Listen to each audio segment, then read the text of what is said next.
The Oracle Network.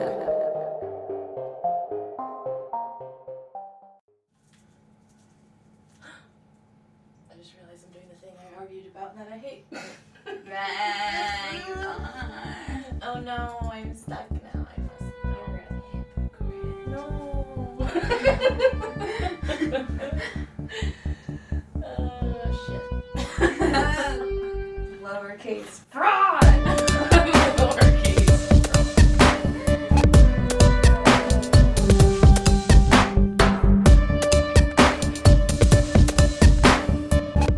Hey, friends. Hey, guys. Welcome. I'm Abby. And I'm Shawna. And this is Anxious. And Afraid. We're a podcast Where we talk about weird things. like aliens and ghosts and conspiracies and sometimes brutal murder. And sometimes meat falling out of the sky. That's always fun. Yeah. That's us. That's what we do. Welcome if it's your first time. Welcome back if it's not. Indeed. If you like what you hear, give us a review. Yes, we're back. And I have a correction.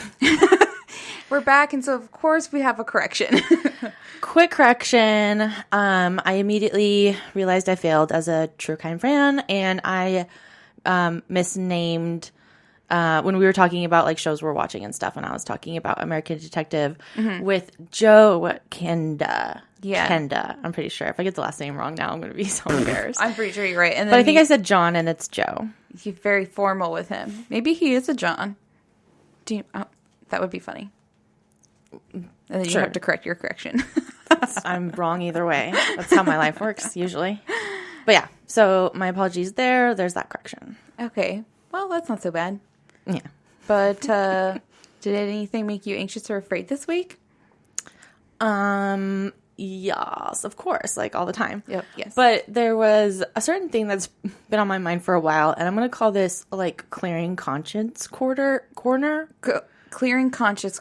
Oh man, that's Corner. a hard one. That's a hard one. Clearing conscience Conscience corner. corner. All right. That's what I'm doing. The 3 C's. I know I'm probably like the only one who is totally dwelling on this, but anyways, I think it was like so many episodes ago, so God. it's just so like stupid that it's like I keep dwelling on it. But anyways, I do. I think it was like my guess is that it was the episode where you had like the pregnant lady, you know, that was awful. But yeah, I think I said a stupid dumb comment that wasn't funny, and so like one of my I think all of our biggest fears is like saying something stupid on here, which is for everyone to hear and on the internet forever. Of course. Which I think I've gotten better at having a hard skin for that. Like I'm just going to be stupid. I'm going to sound stupid sometimes and people are going to, whatever. We're human. Right. Yeah. But bigger than that, I am scared to say something that's not PC or like That's it's very what's terrifying. ignorant and maybe even racist and Don't want to come across that way because we're not that way at all. no, I want to be the best ally that I can. And I think I remember saying some like stupid, non-funny, like weave comment. And that's what's been on my heart. Oh. And so I apologize for that. And that's not my intention. And I'm just going to try and be better and educate myself. If I ever do that, or any of us or whatever, mostly me because I'm stupid. But no, I say stupid stuff all the time. it's constantly learning about different things that I'm just like, oh, I had no idea that was an awful thing to say, or the history of that. I get that. I mean, the best you can do is like learn and try and be better. Yeah. And good Which is job what I'm for doing. owning it, I guess. Yeah. So if anyone catches that or whatever, just nicely let me know. But I think I remember saying that, so I'm going to apologize for it now, so it's in the universe and I feel better. Okay. Do you feel better now? I feel a little bit better. I think good. I lost just some weight off my back now. Nice. Which is nice. Okay. Anyways, what about you, girl? I don't think I have a conscience clearing for the corner. But we did get to go out last night. We went to dinner. Oh, we did. That was like the first time in forever. I know. It was so weird. And we went to because we're all vaccinated now. We're all fully vaxxed, which is great. And we went to we live in a college town, and so we went somewhere on campus. Yes, or there's near a campus, bunch- and there were so many people around. Bunch of college people. It was so weird to see, and the place we wanted to go to was actually too crowded, so we couldn't, or the wait was too long. Yeah, we were hungry. Well, that was weird too. I was like, dang. And then it was really weird because, like, last week we were talking about the whole, like, chuggy thing and how, like, 90s fashion is coming back. And and we were looking around and I saw a girl in a bucket hat. And I have a bucket hat. And she was rocking it. Yeah, she was rocking it. I was like, there it is. Like, it's happening. The 90s are back. And it's fierce. Yeah, College Town, it's alive. It looked like my childhood there. There was 90s hair. There was like a everywhere. guy who had prime 90s hair with like blonde with dark roots, and it had like Sean from Boy Meets World like waves. And I'm just like, Jesus, this is everywhere. We're reliving it. And so much baggy denim. And I'm like, jean jackets, the jeans. Yeah. So I'm living for it in a way. Yeah, it is fun. It makes me sad that I won't look that good in it anymore. I'm a little bitter that like during that time it was very like not. It seemed like it was not cool. I didn't feel cool. No, the bucket hats I feel like were not cool. No, I felt very nerdy. But now like hot girls wear it and it's really cool. So that's where we're at. Yeah, I guess if a hot girl wears it, it's fine. Yeah, I guess if you just have your makeup and your hair done. Just pull it off. Just be confident in that bucket hat. I wear mine for gardening, and I look like a real weirdo. Maybe I should post that picture of my gardening outfit. Remember we were watching Ghost Adventures, and that girl was wearing like all denim, and she was wearing the chunky white sneakers with the loose rolled down socks. And I was like, that used to be so ugly, and now she's making it hot. Yeah, chunky sneakers are back, and I see a lot of hot girls in them. So it's very strange. What is this world? I don't know. I'm sure y'all feel the same. Yeah, millennial shout out. It's weird to be us, isn't it? Isn't it? Isn't it? But yeah, that was my thing. It's not really anxious. It was just like it's world altering. Yeah, just kind of like slaps you in the face, like, oh, I'm already reliving this era I've lived. Yep. And that makes me feel old. Feels a little old with that, like, it's nostalgic now that, like, old Nickelodeon is, like, vintage. Oh, and, God. It just feels weird. And have you, I don't know if you've had this experience, you probably have never listened to the oldie station on the radio, but, like, if sometimes I turn it on to, like, the actual oldie station and, like, songs from our childhood that were popular come on, and I'm just like, shit. Oh, my God. Oh, no. Like, that's wild. So, even, like, shows, like, The Office and like 30 Rock. Those are aging. That's like considered old. Those were the shit back in the day. Yeah, they were. Wow. Anyways, we're struggling with that. Yeah. It's fine. We're fine. We're not dying in the inside. Nope. Okay. Tell me a story. Are you ready for an episode? Can you give me a story? It's probably not going to make me feel better. Is it? I don't know. Okay. It could. All right. It's a weird one. As it is on brand. So, I'm going to start now. You ready? Yeah. Okay, I'm ready. I remember you have given us a weird and creepy twin story. Yeah?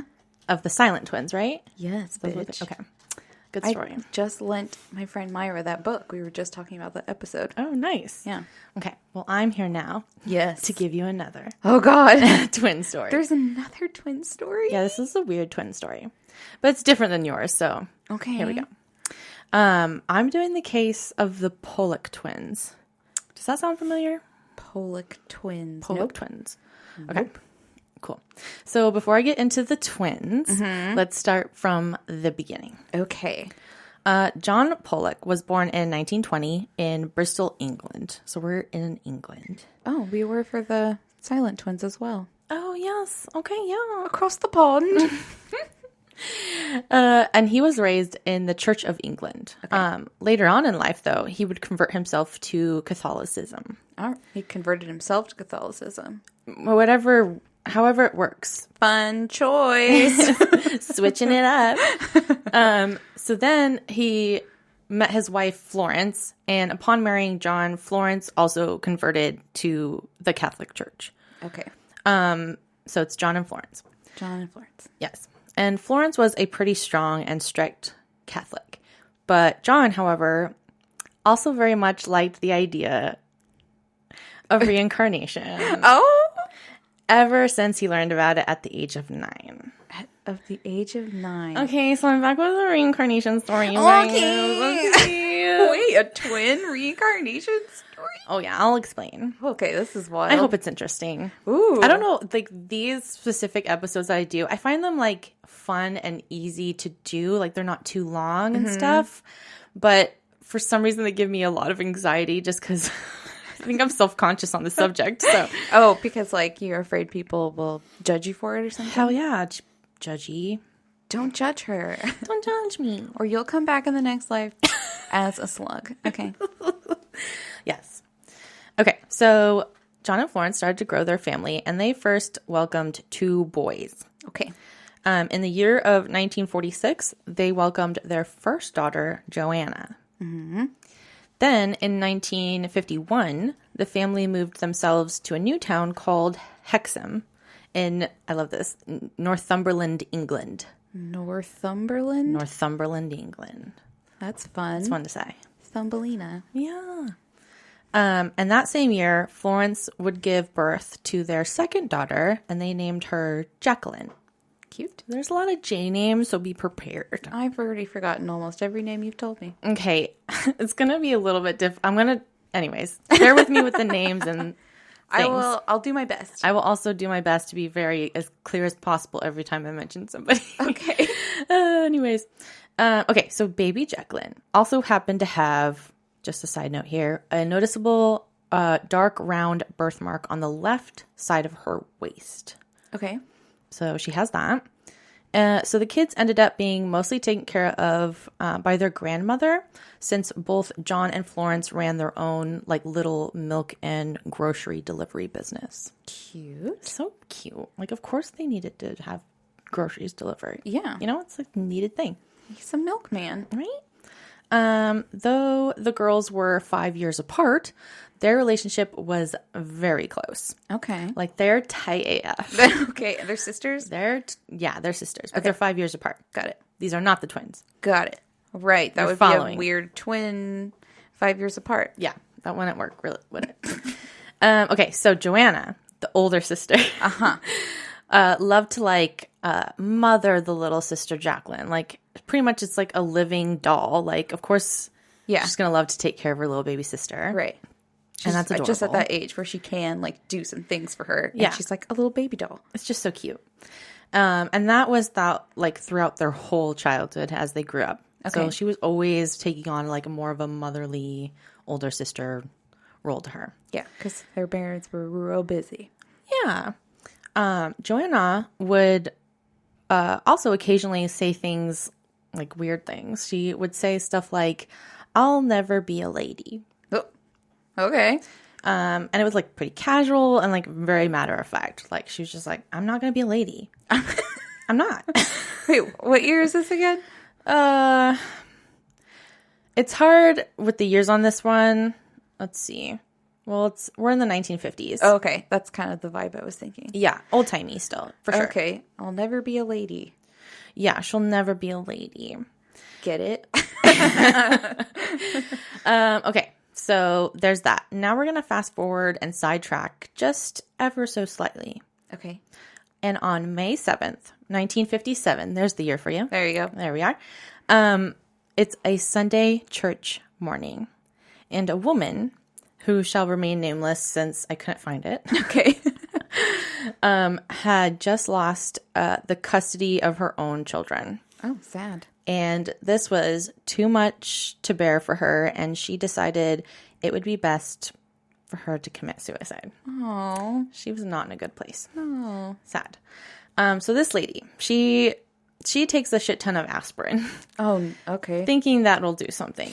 But I guess it is also combined with other drugs. Okay. But this doesn't end up being lethal at all. Okay. So I think she's starting to get that as time goes on. And so she doesn't give up there. And she reasons herself to instead go into her car.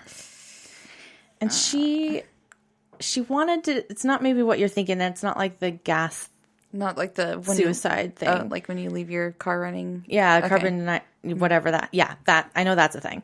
But it's not that. She actually wanted to go pedal to the metal and collide super hard into a wall of a building. Oh, no. She thought that would for sure do it. Well, oh man, but there's the chance that it won't also, like, oh, it's so violent. Also, and that just makes it, like, traumatic for, like, other people in public. Oh, that's scary, too. Like, it's very scary. So this is what she's doing. Okay. So residents of Hexham, I hope I'm saying that right, because it looks like Hexham. But Hexham, I'm pretty sure is how it's pronounced.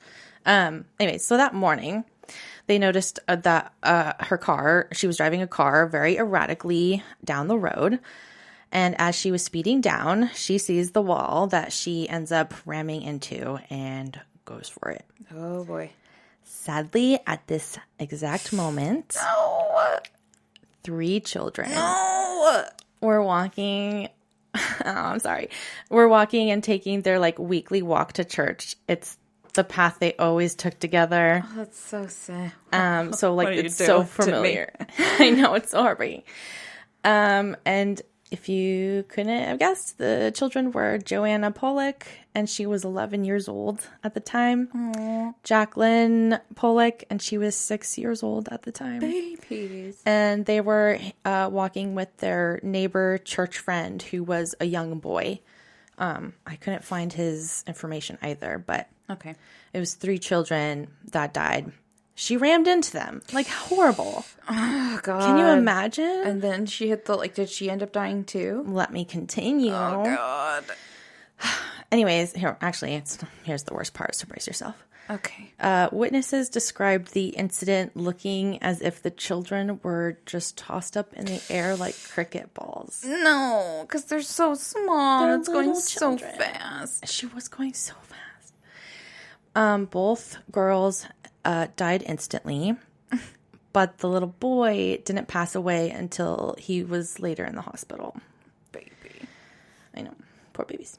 Also, the woman driving the car survived. God damn it. I knew that was going to happen. I know. It makes me a little just angry. She was taken into custody, and she ended up being sent to a psychiatric facility for all of that. It's all just shitty. It's all sad all around. Yeah. It really is. Like, dang. I mean, I know that's not what she was going for. Like, that's not what she wanted to happen. Yeah. I don't think she saw them, or, she was probably going so fast she couldn't It was no do reaction anything. time. Yeah. It's too fast. Just so unfortunate. Yeah, who knows? But Jesus. Okay. So both John and Florence were devastated, of course. Mm-hmm. They lost their daughters, 2 of their daughters. So they ended up coping with it in very different ways. Okay. Florence actually wanted to avoid all talk and thinking of the girls. Oh, okay. Like, shove that shit under the rug. Yeah, shut it down. That is what you do, is under the rug. Yeah, like one of those, parents that they just close the door on their room and just never look at it again. Yeah, you bury that shit down, mm-hmm. and you forget. Oh. But you never forget. You never forget. Nope. And John was the very opposite and wanted to, like, all the time talk about the girls. Oh, no. And just remember them. Yeah. Which, like, of course, but also, like, heartbreak. Like, I get both coping mechanisms. Right. It's just sad that they're exactly the opposite. Right. So, like, imagine how hard that is, like, for them. Mm-hmm. Ugh. Okay. John claimed that he would feel the presence of the 2 girls in an upstairs room. I did read that it was the attic, but then I want to assume it's, like, probably their bedroom, like, with their stuff. Mm-hmm. But what I think I was reading is that they, like, packed up their stuff. Okay. And then they put it in the attic. Okay. And so that's where he felt their presence, because that's where their stuff was. Gotcha. And this is where John would want to spend most of his free time. Like, he was just constantly up there. So sad. He wanted to feel close to his deceased daughters. That's so sad. Can you imagine a grown man? It's, like, so heartbreaking. Yeah. So very, very sad. John would sometimes think that this was God's way of punishing him because he believed in reincarnation so hard, and maybe it's false, so God's punishing him. Oh, damn it. I know. I don't like that way of thinking. But then John would start thinking that maybe his deceased daughters were going to come back to him and be reborn into the family. Oh. He was like, you know what? I'm so confident. This is what's going to happen. So he gets like baby fever? I don't know. I don't know their business. I don't know. Even though I'm doing a complete story on their family. Get all defensive. I don't know their sex life. Ask them about their bedroom habits. Oh my God, that is their inside time. Man, I don't want private business. Clutch my pearls. Yes, so leave him alone. He is a Catholic man. Okay. So, where was I? Always sleep in separate beds if they're Catholic in the 50s. Yeah, we're still in the 50s, so. Yeah, they have their like little twin beds. Probably, yeah, the little beds. Okay. Florence thought John was absurd, of course, and refused to believe in such a thing. So much so that they almost divorced over it. Like, she was not having it. Well, she's already like a very hardcore Catholic, and it's like going against the very like grain of her being. Mm-hmm. Which it's funny, in past stories I've done, I feel like that's always the dad who's very like, no, this doesn't exist, and the mom's like, I'm open to it. Yeah. But this is the opposite. In the 50s. Yeah, that is interesting. Right? Okay. Well, the following year of 1958, Florence is pregnant again. Mm-hmm. And though twins did not run in either of their family history, John was very convinced that she was having twins. And they were, and then that twins obviously were the both reincarnated souls of their lost daughters. Interesting. That's where he was going. Okay. Okay, so he's full throttle. Here we go. Here we go. And Florence was assured by her doctor throughout her entire pregnancy that she was having a single baby birth. What? She even measured consistently of a single baby. Weird. So it's very weird. It's the 50s. They don't have ultrasounds, they don't I assume. have all of the things. So they're just kind of like guessing. They just poke at her belly and they're like, feels like one. Right. But on October 4th, 1958, Florence goes into labor. God, I can't even imagine thinking you're having one baby and you come back with two. Right? One for the price of two. And you're not prepared for it. Like, not at all. You wouldn't be prepared. Like, we had to get everything again. Babies are so expensive, too. It's ridiculous. Don't even get me started. That's a whole nother argument. Oh, Lord. Yeah, definitely need some hand-me-downs for sure. Yikes. When it comes to be that time. Well, I guess they had other kids, so maybe they still have stuff, but still. Yeah. But twins, like, you need the same size of things. That is so intense to find out you're having twins at the birth. Ugh. Yeah, you called it. So I'm going to say to everyone's shock, but Sir Mr. John, she ends up giving birth to 2 twin girls. Ugh, he's like, called a bitch. Called it, told you. Not crazy, stupid. Count it, 1, 2. Check. That was my prediction. I hold this against you forever now. Yeah, and they were identical twins. Fun. And they named them, I'm pretty sure it's Gillian, because it's with a G, and Jennifer. I think other people have pronounced it Jillian. Jillian and Jennifer, because it's both like the J sound. Right, but I feel like Gillian's also like a popular name, so I feel like I should say it's Gillian. Go with your heart. I'm going to say Gillian, but correct me if I'm wrong. How about you say Gillian and I'll say Jillian? I'll be the same person. Okay. That'll be really complicated here. We're talking about so many souls and bodies. It's fine. I already forgot her name. What was it? Villian? Pillion? Vermilion. Jillian. Okay. Vermilion. So stupid. Okay. Right away, they did notice that baby Jennifer had 2 prominent birthmarks. Yeah, because it wouldn't be Jennifer. Sorry. Okay. No. Jennifer. Okay, she's got birthmarks. Birthmarks, bitch. Okay. Listen. I am listening.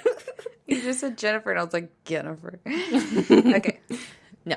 Okay, so she had, if you know where I'm going with this, the same dark round mark on the same left side of the waist that was previously on Jacqueline. Okay. Which is funny because when I look at it, I have to take a second to not say Jaquillin. Oh, Jaquillin. From that, like, Key and Peele skit. Yeah. Oh, I love that skit so much. Key and Peele's amazing. But now I know how to always spell it because I say Jaquillin. Jaquillin. Just stay chillin'. Okay. So, yeah. The other mark looked like a scar that was across the forehead and the nose. And Jacqueline, the passed away sister, had the same exact scar across the same place. This was from when she was 3 years old and she fell into a bucket. A bucket. Do you think she's the reason they have those pictures on the side of like, don't let your child near this bucket? Probably. It was her. I wonder how big of a bucket it was. Like they were small. 5 gal. 5 gal. You know, you worked at Jerry's. You know these things. Like a standard 5 gal.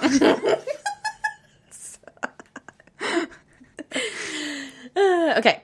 When the twins were only a few months old, the family decided to move to another new town, and that was to Whitley Bay. Starting at the age of 2, the twins would start describing these certain toys that they wanted to play with. Okay. Ones that they've never seen before. Mm-hmm. But Florence thought it was eerily similar to describing the same toys that her deceased girls used to play with. Oh, creepy. And those happen to be still boxed up in the attic. So, Florence brings the box of toys down for them, and she watches her twins separate each toy out like they knew exactly whose toys was whose. Ew. Like silent. Don't like that. It would be very eerie. Yeah, so I'm going to say Gillian.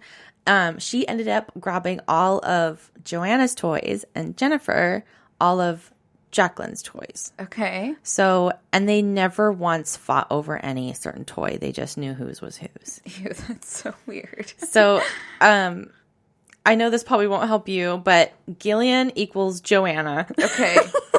And Jennifer equals Jacqueline. Okay.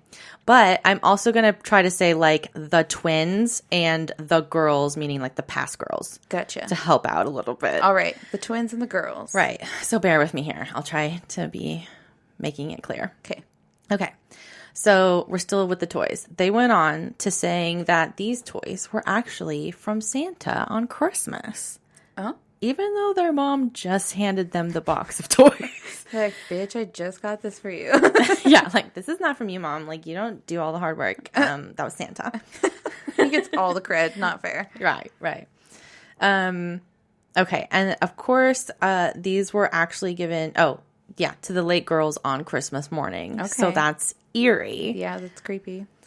The twins also gave, like, they had dolls in there, and they gave the same names to the same dolls that the same girls put with the same dolls. You know what I mean? Ew. What? What were the names? Oh, I don't remember. I think probably one was Mary. I don't know. Think old names. Okay. So that's very eerie. I'm going to continue listing all, like, the eerie similarities. Okay. But before then, let's take a break. Okay.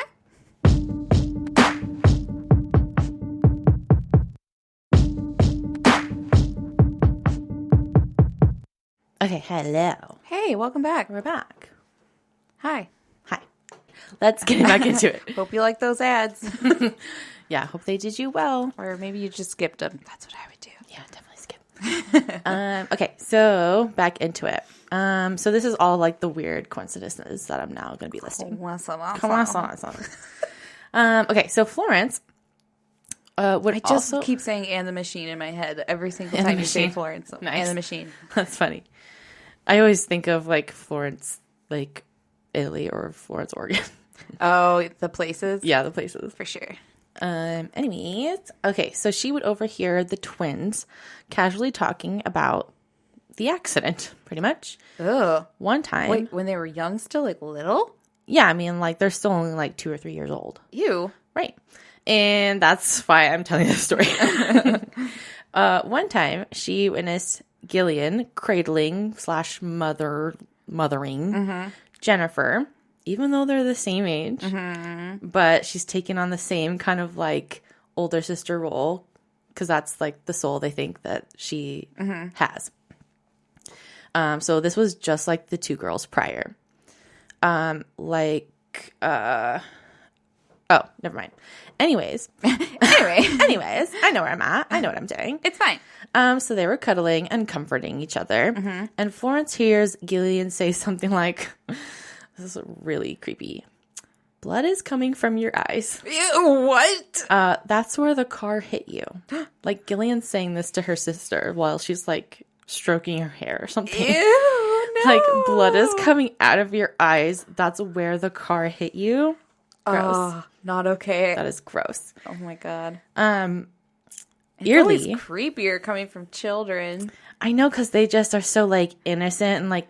And they have high pitched voices, right? And they're also like very matter of fact. Like they just they seem is coming from your eyes. And you're like, oh, they tend to talk like that. And eerily enough, when John had to identify his girls' bodies, Jacqueline, the littlest sister, ended up having to be bandaged from the eyes up. Oh, so that is where the car hit her. So they were like, you don't need to see what happened to the eyes. They covered it up. Poor baby. So that's eerie. That is. And I wonder if they even knew about the accident. Or if they had heard about it. Or like, I feel like they'd be too young to be told that their sisters died a terrible, violent death. No. And of course, like, they're young children. Like, I think I'll say it later, but yeah, no, they're not. They claim that they're not telling them about their sisters at this point. Like, too young, and it's just not the time or whatever. Maybe they're also still grieving over it. You never know. Okay, another weird occasion is when John ended up grabbing a smock for a painting project, and Jennifer ended up asking John, "Why are you wearing Mommy's smock?" And John asks, like, how do you know this is Mommy's smock? And Jennifer went on to explain, because, kids know everything. Of course. That she always wore it when Mommy had to deliver milk. Mm-hmm. Keep in mind, like, okay, so hold on, which they didn't do anymore, like, before the twins were born. Like, they quit that business before they conceived the twins. Ew. So that's gross. That is weird. It's very specific, right? Yeah. Delivering milk? Because Mommy delivered milk in it. Like, duh. Okay.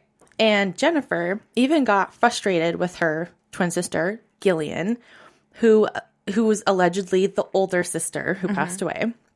And Gillian didn't recognize the smock, and like Jennifer did. And so she was frustrated that she didn't have the same memory.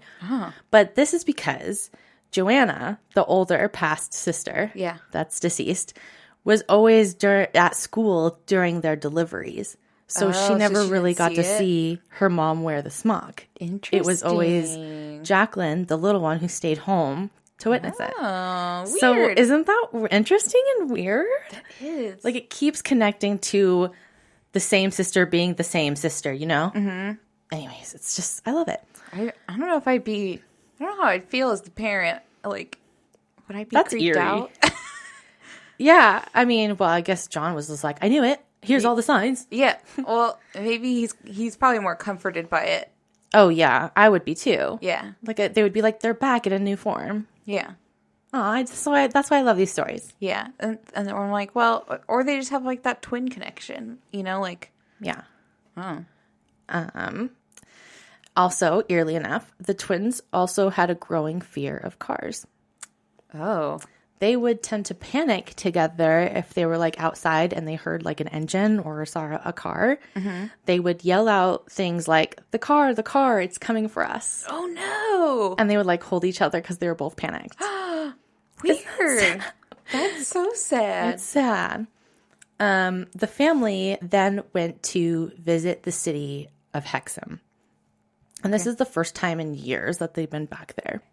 So remember that the twins were only a few months old when they moved out of Hexham. So they shouldn't remember this at all. Right. Too little. Right. But they were very at home, very comfortable with their surroundings here. Okay. They were oddly familiar with it, even though they weren't there before. Yeah. They walked around and pointed out landmarks that they claim to recognize and like say a comment about like, oh, remember that? Oh. Isn't that weird? I don't like that. It's eerie. Okay, I got more. They even led their parents, so they're walking in front of their parents, to a park. And this was the exact previous, or the park that the previous girls would always play at together. And they claim like they were far away. They couldn't see the park where they started. There was no signs showing you where it is. They just knew how to walk to there. Oh, if that makes sense. So very eerie there too. Yeah. Okay. Wow, so many things.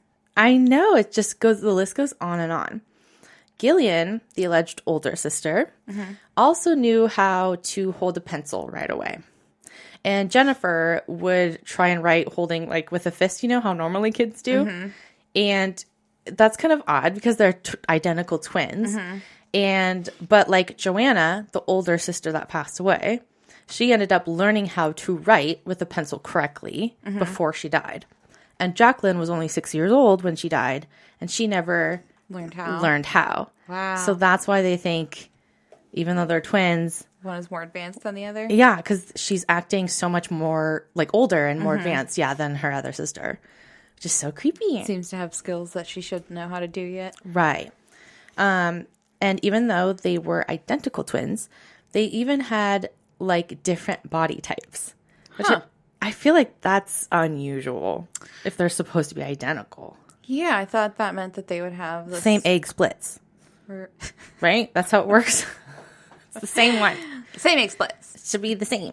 Well, I mean, I guess Michael has cousins who are identical, but I mean, they seem identical. Oh no, I guess they're not identical, are they? They just look like they're identical. They're twins. They're not identical, but they look identical. It's weird. Really weird. Yeah, that's confusing. So maybe that doesn't count. I'm trying to think if I know any other identical twins. I knew some in grade school, but they had the exact same body. They were like really small. But think of like Mary Kate and Ashley. Think of Tia and Tamara. Think of those are the only twins I know. Isn't that enough for you? Hollywood doesn't count. They're not allowed to eat. I guess so. Of course they'll have the same body type. Starved. I can't... Yeah, but I think... I don't know. Yeah, I guess most of the twins I know have been pretty similar body type. Yeah. So, of course, Gillian matched the slender build of the older sister, Joanna, and Jennifer was a little bit more stocky, just like the little sister, Jacqueline, was. Interesting. Very interesting. So, this hot goss was making its way through the town. Okay. And the family ended up getting some newspaper coverage. And wow, really? Yeah. And this is in the year 1963. Okay. So now we're in the 60s. All right. And the twins are 4 years old at the time. So yes, they were very young, 2 or 3. They stayed young. They never grew up. But that's like the typical age where they have all of these memories and then past that they lose it or whatever. Yeah, once they start to get a little older, it kind of fades away. Yeah, like 5, 6, and then it's like fading away. Okay, so Canadian-born psychiatrist Dr. Ian Stevenson, who is based out of the University of Virginia. Okay. Have I mentioned him before in my last episodes of Reincarnation? You might have, but as I don't remember. I stated previously, I forget everything. Right, I did the episodes and I can't even remember. But I definitely know that I mentioned University of Virginia before. Okay. Because they're the coolest, and that's where they were the first based area where they were like, we're going to study reincarnation cases. Cool. Because they're badass. They're also they also obviously do more cases like mediums and NDEs, which is near death experiences. So cool. By the way, I was torn about doing a near death experience episode. Would that be interesting to hear about? Yes. Okay. I'm you just told me I wasn't sure. allowed to watch that show, and I was like, okay. You're right, and I feel bad because I was like, don't watch it. because I'm going to do it, and here I am not doing it, so here I am forcing you not to watch a show. It's fine. There's a lot of other shows out there. I know. I mean, I think I'll do it soon, I think. I am fascinated by those stories. I love those stories, too. And it's very, like, connected to these kind of, like, well, it's not reincarnation, but, like, near death. That's fascinating. He saw the other side. Yeah, it's all the same weird, like, supernatural stuff. Ooh. Love it. Okay. Anyways, Dr. Ian Stevenson is a... Why are you laughing? I'm getting back to bed. I don't know. I heard it's Ian Stevenson, right? Oh, no. Did I say it wrong? I heard Even Stevenson. Oh, no. I hope I didn't say that. Like Even Stevenson. I was like our 90s like Disney shows are coming back. I know. We're mentioning like Even slipped Stevens. It in.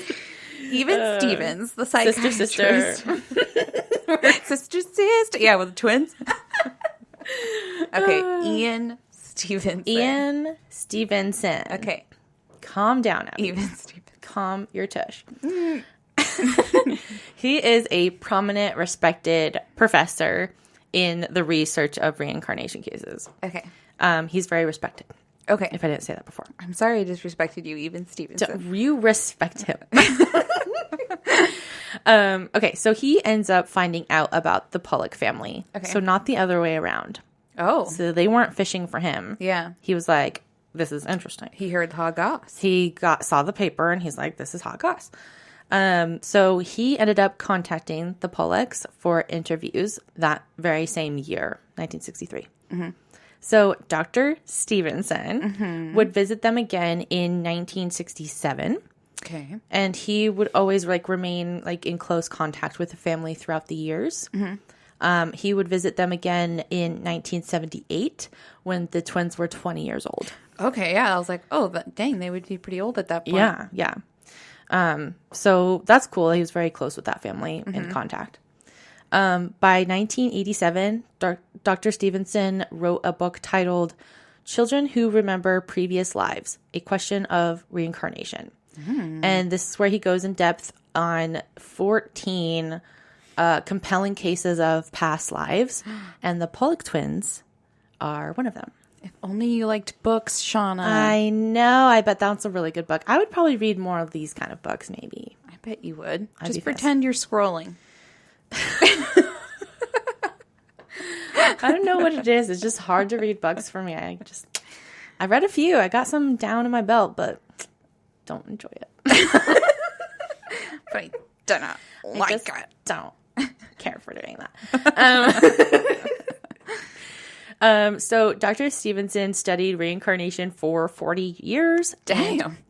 And ended up studying thousands and thousands of cases. Wow. So, like... I bet his book is super interesting then. Yeah, and he has multiple books, I'm sure. Actually, I know for sure. There's a volume 2 of that. But, yeah, I think I would love to actually hear in depth of, like, more cases. Mm-hmm. And a lot of those cases are... they tend to be from Asia because that's where like reincarnation is more accepted. Mm-hmm. So there's a lot of those stories, but yeah, that would be really fascinating. Yeah, because I mean, if he's had thousands, then he probably just picks the best ones. Yeah, first. he picks the most compelling. Like, yeah, I love it. Okay, so the twins grew up and they lost their past life memories, as we mentioned before. That tends to happen. It's very normal. However, they do believe in their parents and that they believed that they're the reincarnated sisters. Oh, mind fuck that would be. Yeah, I mean, imagine you're twins and your parents are telling you have 2 dead sisters and that's you. I don't know. I don't know about that. I don't know. Like, if you had a friend tell you, like, yeah, my parents think that me and my twin sister are our 2 dead sisters. Mm-hmm. It's fine. It's fine. It's normal. Right. That would be what a trip. Right. They do claim, I will mention that they had no idea of their dad's belief in reincarnation until they were about 13 years old. Okay. So during their childhood, like they're saying that he refrained from talking about that in front of them. They weren't aware of it.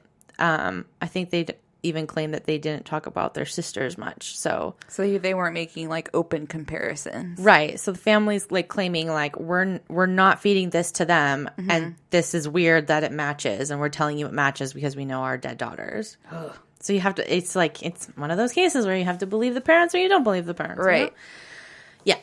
Yeah. So there's that. But what a weird thing to lie about. Like, that would be, because so many people are going to be like, that's fucked up that you're doing that to your kids. Yeah. And like, you're crazy, dude. Yeah. Like, you should need help. Like, you would think they're crazy. It's like same with UFOs. Like, you don't say it because people won't believe you and they'll send you to Crazy Town. Right. Interesting. I love it. Love it. Love it. Okay, so the twins lived on to live very happy, healthy, normal lives, not remembering their past lives. They're still alive, I'm pretty sure. I think they're like kind of our parents' age, my parents' age. Okay, so however, even though they had no more memories of their past life, in 1981, Gillian, the oldest past sister, if you can recall, trying to help you out. Yeah. I like that you do that. Thank you. Okay. She recalled having a vivid memory all of the sudden of playing with her older brothers. Don't forget, there's 2 brothers. Right. They're just not part of the story here very much. Yeah.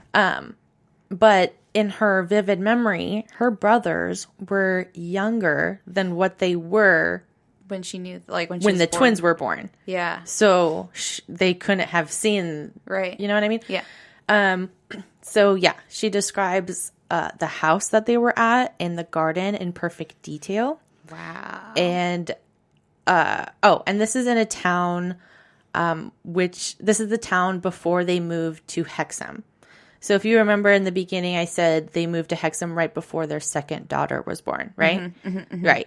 So Gillian had never been in that town before. Yeah, so she's having a memory about a place she's never been to with her brothers who are younger in her memory than they should have been possible to remember. Yeah. Yeah. Okay. I think I did the wrong name there. I think it might be Jennifer. Now I'm confused. Because I'm like, Gillian's the older one. It should have been the younger one, right? Or I'm confusing myself now. You know, let's just leave it at one of them saw this. Oh my gosh, I'm sorry. It's confusing. Okay. It would have had to have been the older one. Okay, so then I'm right? Yeah. Okay, yeah. I'm second guessing myself and I shouldn't. You're fine. I'm smart, right? Yeah. Okay. Oh, goodness. Okay. I'll listen back to this like, what the fuck is going on? I'm just never confident. Okay, so skeptics obviously don't believe in the parents' statements.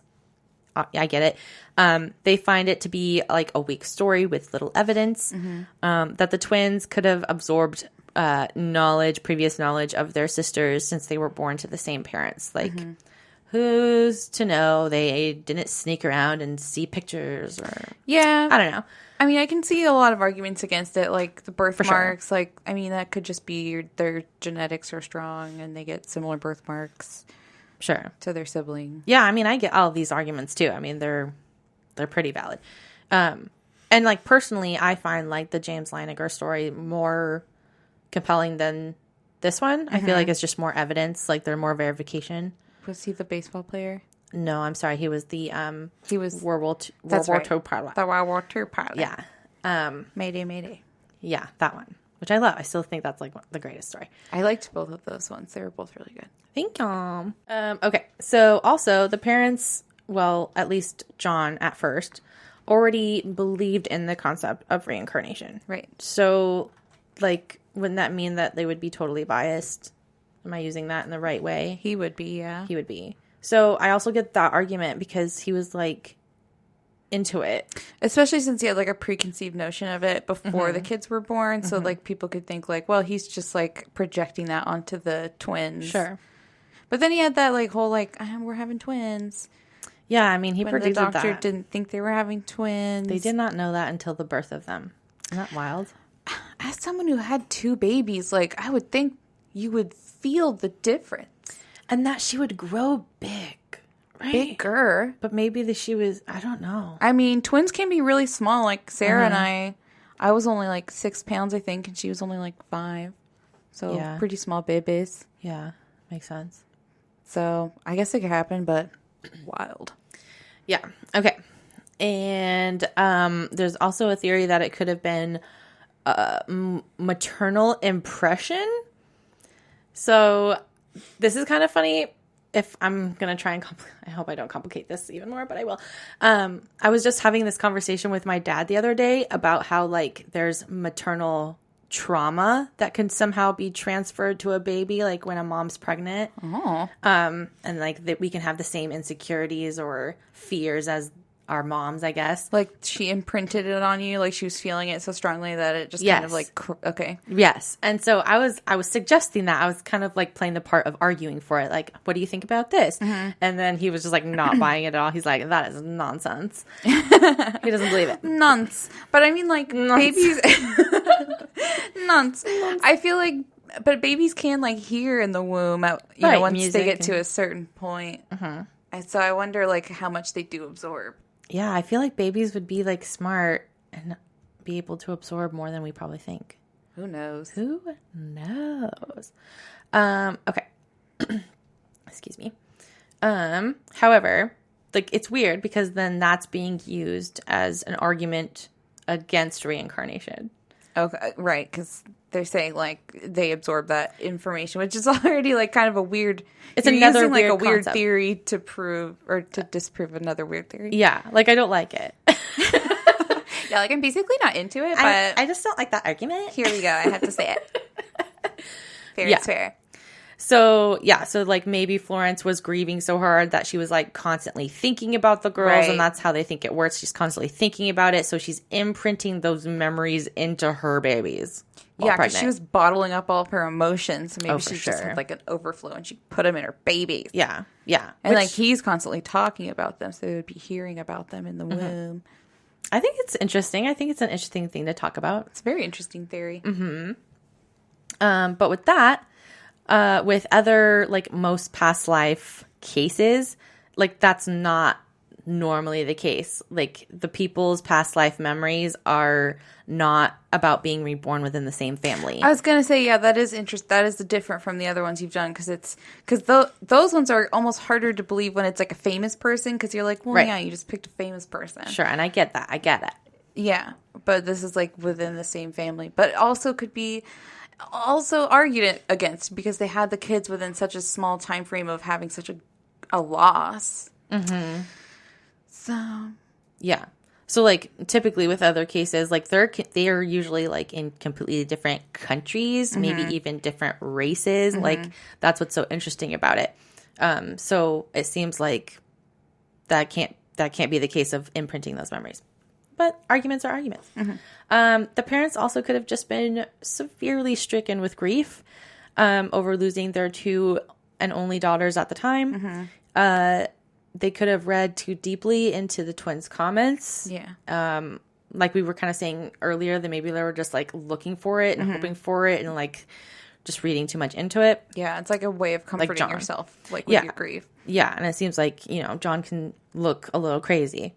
And so, yeah, I mean, or he just was like grieving. He could have just been grieving so hard that that's like his way of grieving. He just clutched onto anything that was, yeah. So it could have been that's the way they were coping. But yeah, what do you think? That's a hard one. There are a lot of weird similarities that are hard to explain. That are hard to explain away. Mm-hmm. I don't know. I'm on the fence with this one. Yeah, I get it. But yeah. It's hard because there are some like really good arguments for it, like some of the memories and what some of the girls would talk about. And being like familiar with Hexham and just knowing where to go is weird. That was weird. The bleeding eyes. Ew, that's creepy. That was weird. Yeah. That part is strange. Mm-hmm. Like how they knew so much about their sisters that they shouldn't have known anything about. Yeah, and they were just talking about it as if it was like them, apparently, allegedly. Yeah, but I also like that one's hard because I believe people will do and think a lot of things when they're deeply grieving. Grief is intense and can do crazy things, I'm sure. And like that loss it was like so sudden, tragic, and so tragic, and they're so young. Yes. Like that would fuck up anyone. That's intense. It's honestly a miracle they stayed married. Like a lot of people would. What a thing to go through and not like stay together. After yeah, that. Yeah, when they lose kids. Oof. Totally. Mm-hmm. Man, that family had it rough. That is sad. Yeah. But that's a really interesting story. Thank you. I thought it was like still a bit different from like the other reincarnation stories I've done. It is. Like I'm giving you a little bit of variety of different reincarnation stories. Yes, I have like a whole like royal flush of reincarnation trying to spice things up. But yeah, that's it. That's my story. Love it. I love when you do those. Thanks. Those are nice. Well, that one wasn't super lighthearted. Yeah, I mean, it's still very tragic. Yeah. That's a true story of those kids dying. So awful. Yeah, awful any way you cut it. Yeah. But man, twin stories, man. I thought you were going to do another like creepy silent twin like synchronicity thing again like I did. That'd be cool. I'm sure there's more. I bet there are. We got to do more. More twin stories. Twins are weird. Thanks. Yeah, you're a twin. Sorry, you're weird. Well, thank you for doing that. That was great. Thank you. What else? What do we got? Oh, City of the Week. Do you want to do that? Let's do it.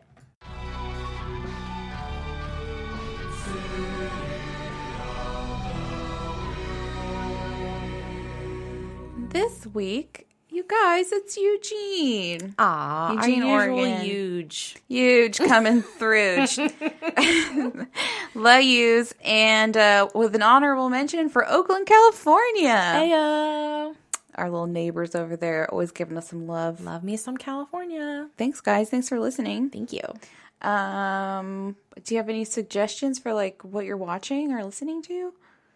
Well, there's been a lot of new music coming out lately that I'm excited about. Things are opening back up. The world is coming back, guys, and I'm so stoked. Me and Chad are very into like music and live music, going to concerts. Yes. Like we live for that. We love it, especially Portland, like prime beautifulness. Such a blessing to live like nearby. Yeah, close to like really cool venues. I just love it so much. So yeah, so we started noticing that shows were starting to get listed, and Chad was like, excuse me, we're buying. I'm like, excuse me. Let's not go too ham on all of these tours, but like, I've never even heard of this band, Chad. Who are the Wandering Goat Feet? I don't know who that is. He does always like bring someone new to me. He does. He's like, he likes all the obscure bands. You're like, I've never heard of this, but I like it. And I only like pick and choose what I vibe with a lot of it, and then I vibe with some not a lot of it. Yeah. But we're really into the Bleachers right now. They're about to have a new album, and I'm stoked. And they're going to be coming in Portland. Is that the British one? No. Okay, never mind. No, this is the guy that's also like in Fun. Oh, I've right. mentioned them before. Yes. He's kind of nerdy looking. He helped produce Taylor Swift's last album. Yes. He's really cool. I'm crushing on him. Love him. Got it. So, yeah, we're going to see them in concert later this year. I believe it's in October. Fun. We actually got another set of concert tickets. So we have 2 shows we're going to. Dang, you already have 2. You guys are crazy. It's like in September and October. But yeah, I'm so excited. So stoked. You're inspiring me. Now I need to go look and see what I can get. I miss living life. I miss little live travels. Music is so good. I miss it. Yes.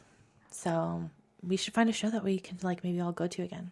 For sure. For sure. Well, I don't have any suggestions. I'm boring. Oh, it's not okay. Well, you're boring. Sorry, but you know what I can do is tell you about social media. Where can you find us? Let me tell you. So Anxious and Afraid the Pod is our handle for both our Facebook page and group, along with our Instagram and Gmail.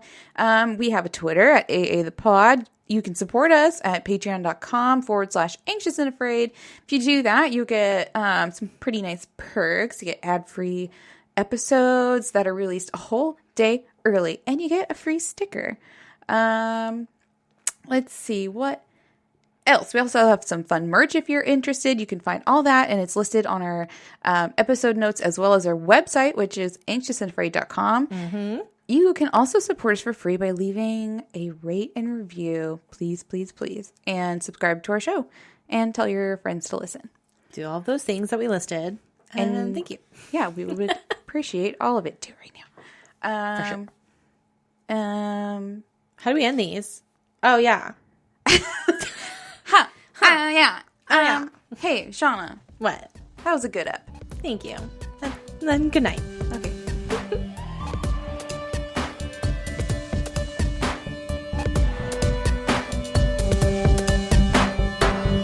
Okay, I got the info for this story at PSI Encyclopedia, historicmysteries.com, medium.com, youtube.com under Kendall Rae's channel. Love her. Our music is by Brooke for Free and Matt Edwards, and we're edited by Michael. Anxious and Afraid is partnered with the Oracle Network.